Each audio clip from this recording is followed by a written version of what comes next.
ये क्या है? भारत कोई पहली बार जंग लड़ने जा रहा है?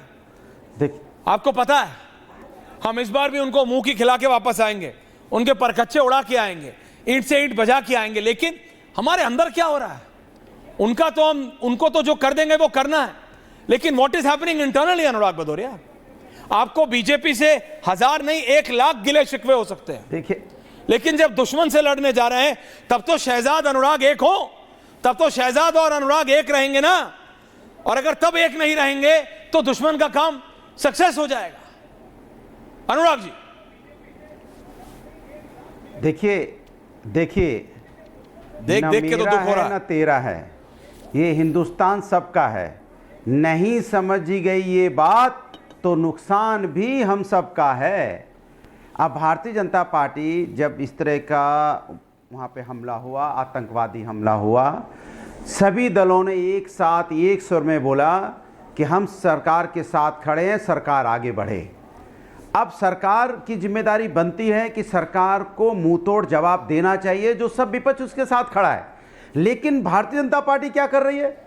वो चिंता उनकी नहीं है, जो हमने उनको बोला है वो विपक्ष की बातें कर रही है।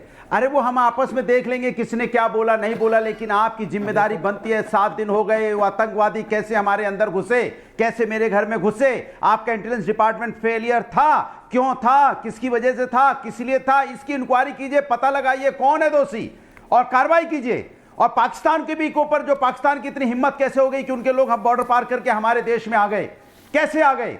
ये सवाल बड़े हैं जो सवाल पूछे जाएंगे। लेकिन भारतीय जनता पार्टी का सवाल क्या है? उनका कैसे नहीं, सवाल पूछिए कि जो हमला हुआ था वो क्या पोस्ट कर रहे थे? धर्म पूछा। अरे अब बात ये दिक्कत ये कि आप लोग इतना एजेंडे में व्यस्त हो जाते। मैं बोल रहा हूं, आप क्यों बीच में बोल रहे हैं? बीजेपी बोल रही थी, आप नहीं बोल रहे थे। हम राष्ट्र की बात कर रहे हैं तो आप बीच में चिल्लाने। मैं कह रहा हूं बोलिए, इतना समय तो दीजिए अपनी बात कह पाऊं। ये क्या बात हो रही है? आप चुप रहिए ना, मुझे बोलने दीजिए। बोलिए ना, एजेंडा चलाना तो बोल दिए। आप जो बोल रहे हैं कौन सा एजेंडा है? क्या बुलवाना चाहते हैं? बोलना एजेंडा होता है क्या? बोलिए बोलिए, क्या बुलवाना चाहते हैं? बोलिए, किससे लड़के आए हो? किससे लड़के आए हो? लड़ना है बॉर्डर पे जाइए, लड़ना है बॉर्डर पे जाइए, बात करिए। हिम्मत होती नहीं बोलिए के बीच में बोलने की, बोलिए बोलिए, बीच में बोलने की हिम्मत होती है? ये पत्रकारिता है आपकी? क्या पत्रकारिता है? टोक पड़े, दिमाग मत खराब करिए मेरा। सवाल ये हो गया कि इस देश के अंदर में हो क्या रहा है कि बीजेपी कुछ बोल रही है तो उसको सुना जाएगा, विपक्ष कुछ बोल रहा है तो उसको नैरेटिव बदला जाएगा। ये तो ठीक नहीं है समाज के अंदर में। मैंने क्या बोला? देखिए, सवाल ये अब मैं बोल लूं? अरे कोई बोल, और बोल कौन रहा है ठाकुर साहब? सवाल यह है कि हम लोग जब भी यहाँ टीवी डिबेट में बोलने के लिए आते, देखिए सवाल आप डिस्टर्ब करते हैं ना। मैं जब अपनी बात कर रहा हूं तो बीच में मैंने कहा जिम्मेदारी भारतीय जनता पार्टी सरकार की होती है, और सरकार की जिम्मेदारी है कि हमारे अपने बीच से अपने लोग चले गए। 26 लोग शहीद हुए हैं, और किस तरह से हुए? छोटे बच्चे के सामने उसकी बाप को गोली मार दी गई, हमारी बहन विधवा हो गई, 6 दिन की शादी नहीं हुई थी, और उस बाप पे क्या गुजरी होगी जो उसने बाप ने 10 दिन पहले साफा बांधा था, 6 दिन पहले कि हम अपने ये हमारा बेटा दूल्हा बना, और 10 दिन बाद उसकी अस्थि विसर्जन करना पड़ा उनको। ये चिंता का विषय नहीं है, चर्चा इस पे होनी चाहिए। और भारतीय जनता पार्टी ने क्या पोस्ट किया था उसमें जब ये दरिंदगी हुई थी? तो पोस्ट किया था धर्म पूछा, जाति नहीं पूछी। अरे उन्होंने धर्म पूछा, जात नहीं पूछी। ये तो भाई, ये तो उनके नापाक इरादे हैं जो धर्म पूछ के गोली मारी है, क्योंकि वो चाहते थे हिंदुस्तान के अंदर में एक सी राजनीति का जन्म देना चाहते थे जिससे हमारे आपके बीच में नफरत चले। लेकिन वो अपने मंसूबे में कामयाब नहीं हो पाए। वहीं पे आदिल हुसैन नाम का व्यक्ति खड़ा था जो वहां पे घुड़सवारी करवा रहा था, वो बीच में कूदा, वो कश्मीरी, वो हिंदुस्तानी, वो मुस्लिम कश्मीरी, उसने उनकी राइफल पकड़ी और राइफल की वो बंदूक पकड़ी और पांचों बंदूकें उसके सीने पर उतार दी, वो भी शहीद हो गया। यह है हिंदुस्तान की संस्कृति संस्कार। चाहे मुस्लिम हो, चाहे हिंदू हो, सिख, ईसाई हो, जब राष्ट्र की बात होती है हम एक साथ खड़े होते हैं। हिंदुस्तानी हम एक साथ हैं, एक साथ मिलकर पाकिस्तान को जवाब देंगे। इसलिए सरकार से बोला गया सरकार आप आगे बढ़िए, हम सब आपके साथ हैं। लेकिन सरकार क्या कर रही है?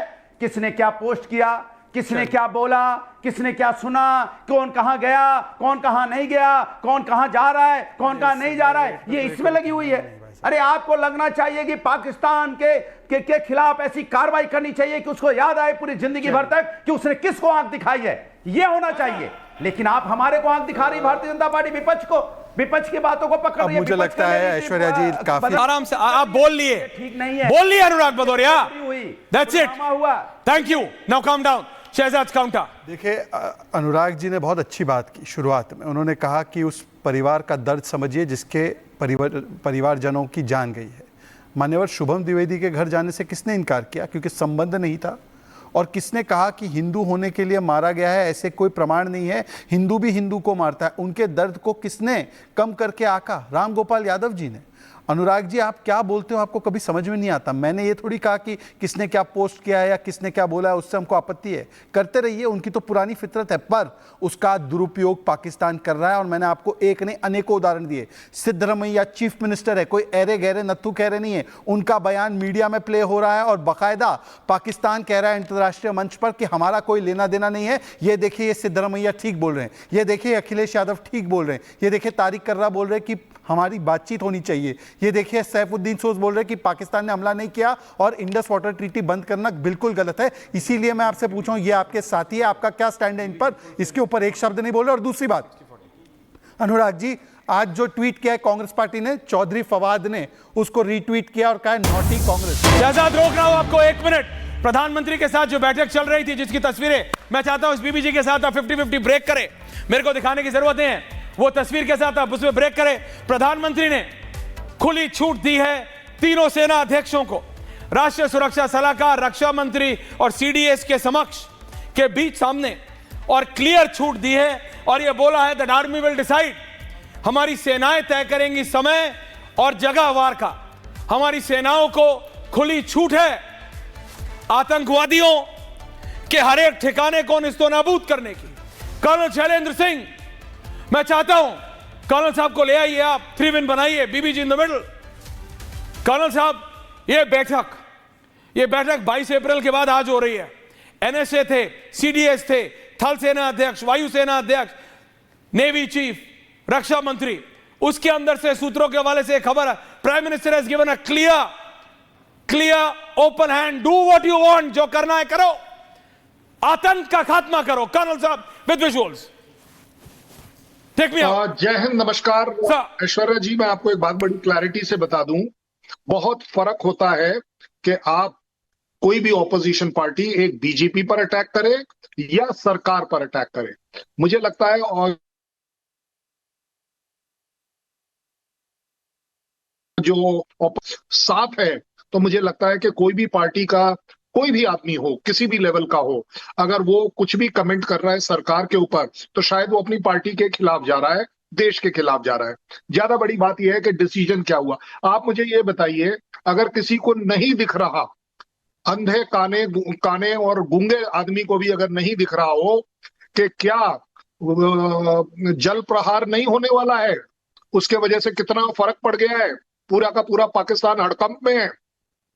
क्या आपको दिखाई नहीं दे रहा कि लोगों को वापस भेजा जा रहा है? एक डिप्लोमेटिक स्ट्राइक हुई है और अब 2 बार सीसीएस की मीटिंग होने आ रही है। ये दिखाई नहीं दे रहा, कोई एक्शन नहीं हो रहा, सब चुपचाप बैठे हैं, सब अपने अपने बिस्तरे में एसी के अंदर बैठे हुए हैं।